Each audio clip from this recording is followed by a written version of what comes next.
ከጋብቻ በፊት በአንቺ ህይወት የተፈጠሩትን ነገሮች ሁሉንም ቢያውቅ ጥሩ ነው። ሁሉን ነገር አውቆ ከመወሰናቸው በፊት እንደው ያንቺን ነገር ሁሉን ነገር አውቆ የእሱን ነገር ደግሞ አንቺ ሁሉንም ነገር አውቀሽ ብትገቡ ጥሩ ነው። ምክንያቱም አንዱ አሁን ለዲቮርስ ለፍቺ ምክንያት የሚሆነው ምንድነው? የተደበቀ ታሪክ ነው። ለምሳሌ አንድ ቦይፍሬንድ ነበራት። ከዛ ቦይፍሬንዷ ጋር ተወጣ ነበር፣ አልነገረችውም። ከተጋቡ በኋላ ፋይንድ አውት ያደርጋል። ወይ ቦይፍሬንዷ የነበረው ሰው ይነግረዋል፣ ገርልፍሬንድ እኮ ነበረች እና አሁን ትዳራቸው መበጥበጥ ይጀምራል። ሁሉን ነገር ግን ተነጋግረው አውቋት ሁሉን ነገር ታሪኳን አውቁ እሷም ደግሞ እሱን በደንብ አድርጋ አውቀው ከገቡ ግን ሰርፕራይዝ የለም። ተንኮለኛ ሰው መጥቶ እንኳን እንዲኮ ነበረ ቢሉ አይኖ ግልጽ አድርጎ ማውራቱ በጣም ጥሩ ነው። አንዳንዶች እኮ ልጅ ሁሉ ይደብቃሉ። ልጅ እያላቸው ሳይነግሩት ሳትነግረው ወይም ሳይነግራት ይጋባሉ። ከተጋቡ በኋላ ግን ይሄ በሚያስቀና መንገድ እንደ ኤቭሪ ዲቴይል እንዲህ ከቦይፍሬንድ ጋር እንዲህ አድርገን አይደለም። ግን እኔ የነበረኝ ህይወት እንደዚህ ነው፣ ቦይፍሬንድ ነበረኝ እንደዚህ ነበረኝ ብላ ኢቭን ስሙን መጥቀስም አያስፈልጋት። እንዲህ አይነት ሪሌሽንሺፖች ነበሩ። ያ ኢትስ ቢሃይንድ ሚ አልፏል። እሱም ደግሞ እንዲህ አይነት ውስጥ አልፏል። እዛ በኋላ ተስማምተው ይገባል። ይሄ በማይነር ዲቴይል ገብተው በሚያናድድ መልክ ሳይሆን ግን ጀነራል የሆነ ነገር ያሳለፈችውን ታሪክ ማወቅ አለበት። ያሳለፈውን ታሪክ ማውቃት ለሱ መዝጊያ በጅተው ወደ አዲስ ህይወታቸው ይገባሉ።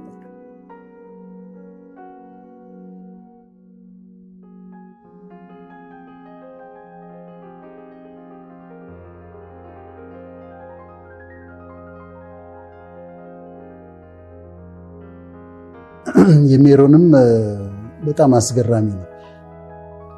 አሁን ከጀነራል ከአጠቃላይ እንጀምርና ወደ እሷ እንመጣ።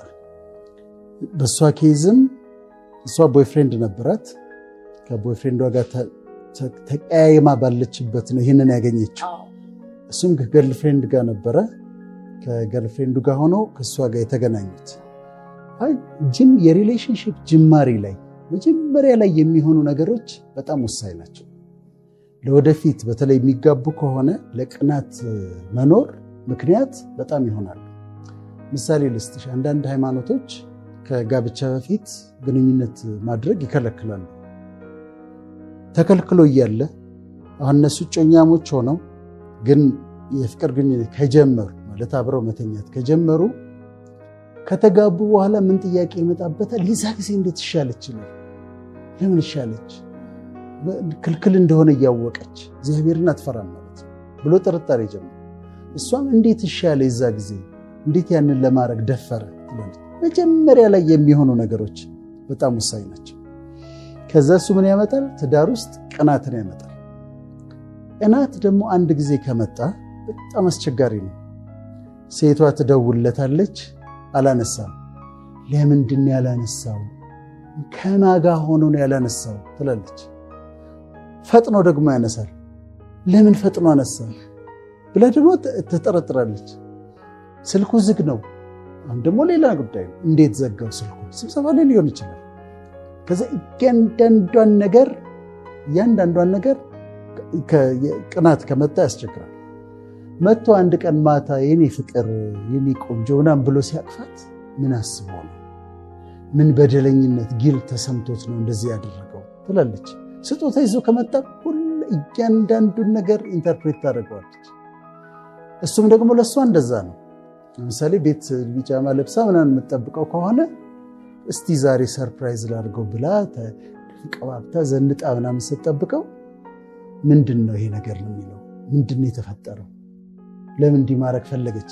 ጥርጣሬ፣ ቅናት ያመጣል። ወይ የፍቅር ግንኙነት ለተወሰነ ጊዜ እምቢ ካለችው አሟት ሊሆናል። አሞኛል ብትለው ሌላ ነገር ጀምራ ሊሆን ይችላል። እና በጣም ቶርቸር ነው የሚያደርገው ቅናት። በጣም ነው የሚያሰቃየው። ዜና እያየሽ ዜና አንባቢዋን የሲኤንኤን ዜና አንባቢዋን እያያት ለምን ታያታለህ ልትል ትችላለች። እንዴት ነው የምታያት? አሁን ሴትዮ የሲኤንኤን ዜና አንባቢ ነች። ለምን አያት ልትል ትችላለች። እና ቅናት አንዱ መግቢያ በሩ ምንድነው? ግንኙነቱ መጀመሪያ ላይ ችግር ካለ ነው። አሁን እነዚህ ልጆች እሷም ሪሌሽንሺፕ ውስጥ ነበረች፣ ግንኙነት ውስጥ ነበረች። እሱም ገርል ፍሬንድ እያለው ነው ከዚች ጋር የጀመረው። ያችኛዋ መጣች፣ እዛ ጋር ትረስቷን አጥተዋለች፣ ሙሉ በሙሉ አጥተዋለች። ከዛ ግን ተጋቡ። እንኳን ተጋቡ።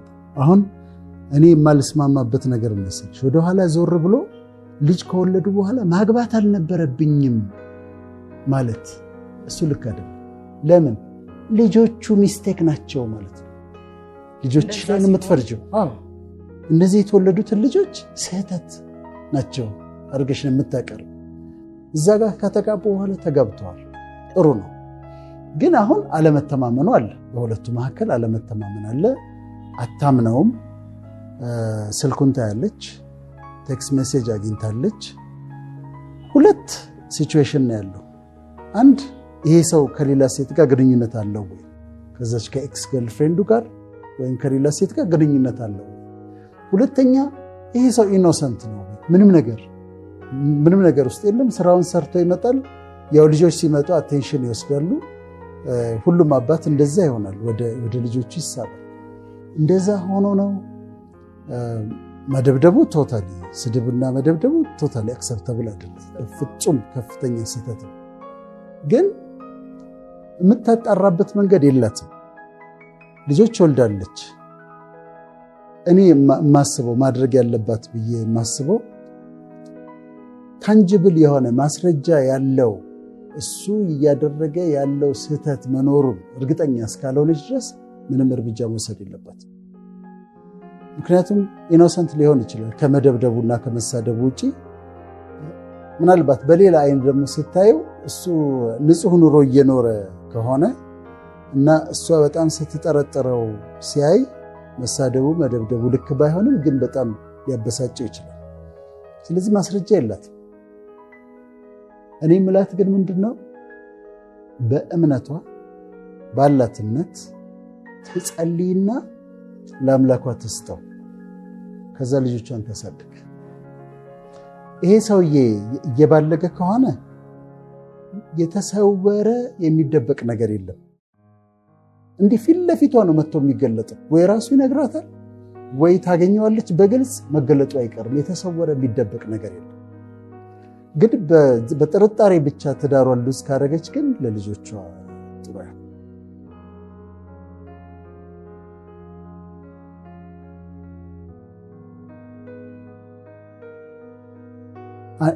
ወደ ቤትሽ መልሽው ስትላት ምን ማለት ነው? አሁን እንግዲህ እቺ ልጅ እኮ ተወደው ነበር። እቺኛውም ዲአደር ውመን ተጎድታ ነው እንጂ የተወችው፣ ፍቅሩ አልቆ አይደለም የተወችው።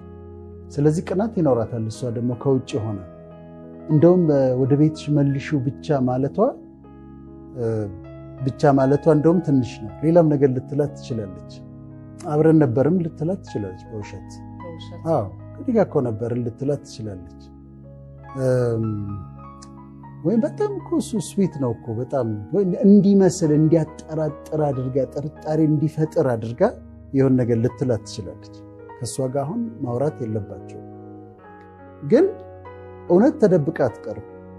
እየተበደለ ከሆነ ለመሰለሽ ትዳር እግዚአብሔር የመሰረተው ስለሆነ ከእግዚአብሔር ዘንድ የተመሰረተ ኢንስቲትዩሽን ስለሆነ ራሱ ያከብረዋል። አንዲት ሴት ከባሏ ጋር እየኖረች ባሏ የሚባልግባት ከሆነ ተደብቆ አይቀርም፣ ይገለጣል። እሷም ደግሞ እሱ ላይ የምትባልግበት ከሆነ ተደብቆ አይቀርም፣ ይገለጣል። ግን በጥርጣሬና በቅናት ብቻ ከሆነ ግን ህይወቷን ሚዘረብል ነው የምታረገው። በዓለም ላይ በየትም ሀገር ቁጥር አንድ የፍቺ ምክንያት ሁሉም ሀገር ቁጥር አንድ የፍቺ ምክንያት የኮሚኒኬሽን ችግር ነው፣ የመግባባት ችግር ነው። አሜሪካን በይ ካናዳን በይ ጃፓንን በይ ቁጥር አንድ የፍቺ ምክንያት ኮሚኒኬት ማድረግ አለመቻል ነው። ማለት አንቺ ሚስት ስትናገር ባል ማዳመጥ አለመቻል እና ሐሳቧን ሊረዳት አለመሞከር፣ እሷ ስትናገር እሱ ሊረዳት አለመሞከር፣ ኮሚኒኬት ማድረግ አለመቻል ቁጥር አንድ ነው። ቁጥር ሁለት ኮምፓቲቢሊቲ መጣጣም ችግር ነው። ቁጥር ሶስት ሴክሹዋል ፕሮብሌምስ ናቸው። እና አሁን ችግራቸው እነዚህ ሰዎች ምንድነው? የኮሚኒኬሽን ችግር ነው። ቁጭ ብለው መነጋገር አልቻሉም። ቢኖር እኛ ሀገር አሁን ካውንስሊንግ ቢኖር እንዲህ አይነት ችግር ሲኖር የሰለጠነው ዓለም ላይ ካውንስለር ማየት አለብን ይላሉ። ከዛ ካውንስለር ጋር ወይ የሜሬጅ ካውንስለር ጋር ይሄዳሉ። ካውንስለር ጋር ሄደው ያወሩታል ኬዛቸውን። ለምሳሌ ሰውየው ለቤተሰቤ እየለፋሁ ነው ሊል ይችላል። ቀኑን ሙሉ ጠዋት ሄጄ እስከ ማታ ድረስ ለቤተሰቤ ሰርቼ ከዛ ቤት ገብቼ የወለድናቸውን ልጆች አጫውቼ ምናምን ይላል። እሷ ስሜት ሌላ ነው። እሱ ግን ጥሩ ማድረጉ ሊሆን ይችላል። ስራ እየሰራ ነው፣ ገብቶ ልጆቹን እያጫወተ ነው። እንደሌላው እንደ ጓደኞቼ አላምሽ አልጠጣ ቤቴ ገብቼ ከልጆቼ ጋር ምንድነው የምትፈልገች ሴትዮ ሊል ይችላል። የእሷን ስሜት አያውቀውም። አንድ መጽሐፍ አለ ሜን አር ፍሮም ማርስ and women are from Venus የሚል መጽሐፍ አለ እና የተለያየ ናቸው።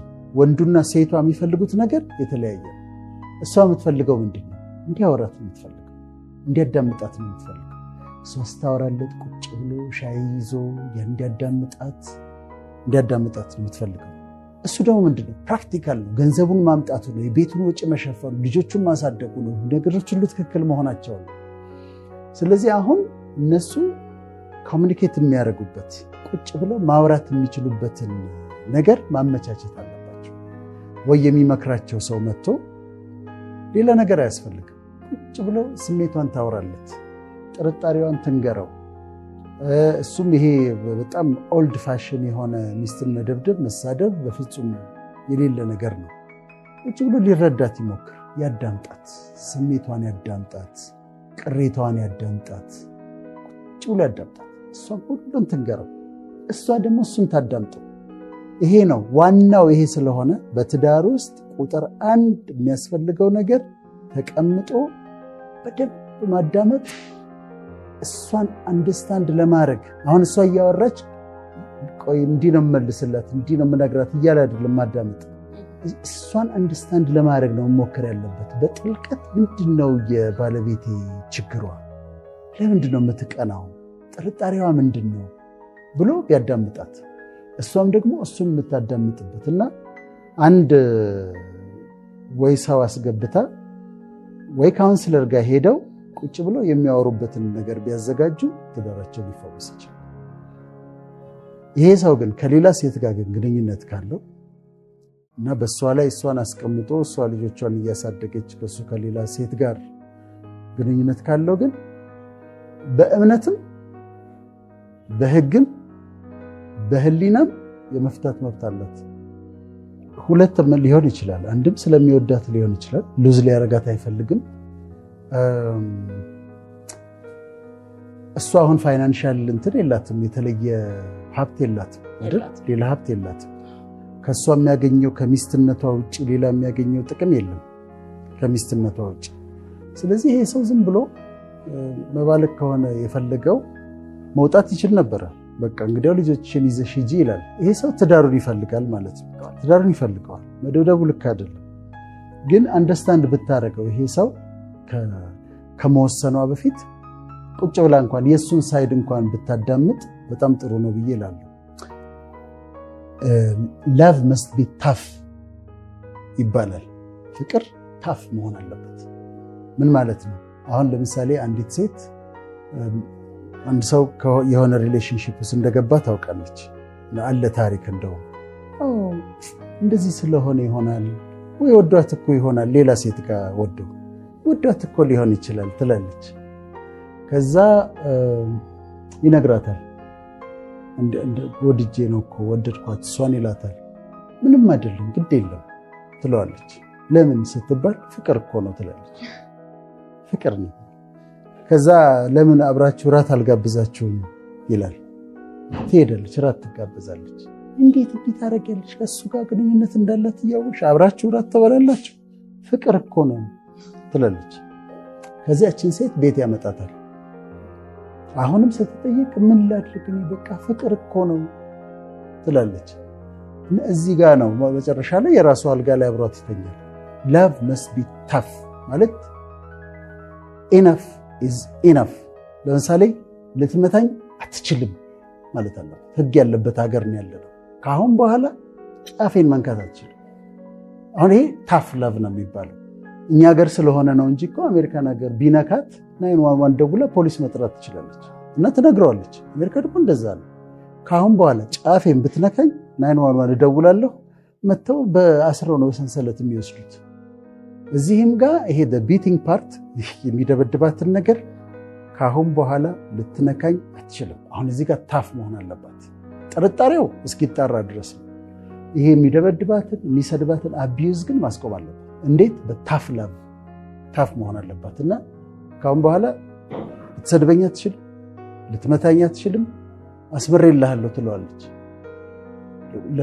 ለህግም ፊት እቀርባለሁ፣ እናገራለሁ። ይሄንን ላቭ መስት ቢ ታፍ ባልኩሽ እሱ ማስቆም አለባት። አይቻልም። ለሌሎችም ተመልካቾች እንደዚህ የሚደረጉ ካሉ ዝም ብሎ የሚደበድባት የሚሰድባት ምናምን ከሆነ እንዲህ አይነት ነንሴንስ መቀበል የለባቸው፣ ማቆም ይችላሉ።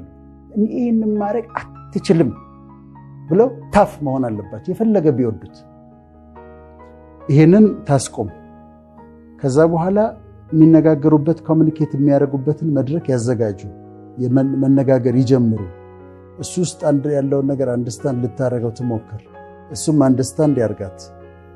ከዛ ፋይንድ አውት ካረገች እሷን እዚህ ያስቀምጠው ልጆቿን እያሳደገች እዛ ጋር ሌላ ሴት በትክክል በማስረጃ በእርግጠኝነት በሰው ወሬ ባሉባልታ ሳይሆን እርግጠኛ ሆና ፋይንድ አውት ካረገች ግን ውሳኔ መወሰን ትችላለች። ያንን እስክታረግ ድረስ ግን ታስቆመው ስድቡንና ድብድቡን። ከዛ በኋላ ትጸልይ፣ አትጨቅጭቀው ለጊዜው፣ እሷም አትጨቅጭቀው፣ ዝም ብላ ትረስት ታርገው፣ አምናው ዝም ብላ ትቀመጥ። አንድ ቀን ግን ነገሮች ግልጥ ብሎ ሲመጡ ካገኘች የሆነ ችግር ካለ ያኔ ነው መወሰን። ሜሮን ወደኋላ ተመልሰሽ የወሰንሽውን ውሳኔ አትጸጸች። ማግባት አልነበረብኝም አትበይ። ምክንያቱም ልጆች ወልደሻልና ልጆች የእግዚአብሔር ስጦታ ናቸው፣ መጥተዋል። ስለዚህ ልጆቼ ሚስቴክ ናቸው ማለት ነው የሚሆነው። ተጋብታችኋል። እመኚኝ፣ አብዛኛው ትዳር ችግር አለው። ትዳሮች ችግር አለው። ብዙ ትዳር ችግር አለው። የአንቺ ቤት ብቻ አይደለም ችግር ያለው። ስለዚህ አሁን ትዳሩን በምን አይነት ጥበብ ነው ሃንድል የምታደርጊው ነው። ጥበበኛ ሴት ቤቷን ትሰራዋለች ይላል። ሰነፍ ሴት ደግሞ በገዛ እጇ ታፈርሰዋለች። ስለዚህ ባልሽን ለጊዜው እመኚው፣ ጸልይ፣ በምታምኘው አምላክ ጸልይ። ችግር ካለ እየበደለሽ ከሆነ ባልሽ እግዚአብሔር እንዲገልጥልኝ ጸልይ። ይሄ ድብደባውና ስድቡን አስቆሚው፣ ታፉኝ፣ አይቻልም። በቃ ይሄ መሳደብ መደብደብ አይቻልም። እንዲህ አይነት ነገር ካሁን በኋላ አልቀበልም ብለሽ የተማርሽ ልጅ ነሽ። አይችልም፣ ህግም አይፈቅድለትም፣ ማህበረሰብ የቀረ ነገር እኮ ነው ሚስት መደብደብ። ስለዚህ እሱን አስቆሚ። ትችያለሽ ማስቆም። ካስፈለገ ህግ ጋር መሄድ ትችላለች። እሱን አስቆሚ። ከዛ ደግሞ አንቺ ያለ ምክንያት ደግሞ አትጨቅጭቅ። ማለት ዝም ብሎ በጥርጣሬ ስልክህ ጠራ፣ እዚህ ጋር እንደዚህ የሆነ ትንሽ ቆይተህ መጣህ፣ እንደዚህ የሆነች ነገር ልብስ ላይ ሸተተኝ ምናምን በሚል በጥርጣሬ ማይንዳችን መጠርጠር ከጀመረ በጣም ስለሚጠረጥር ተይውና ለአምላክ ስጪውና ድብደባውና ስድቡን አስቆሚ። ከዛ በኋላ ጠብቂ። ይሄ ሰው ንጹህ ከሆነ ትዳራችሁ ይቀጥል፣ ልጆቻችሁን አሳድጉ።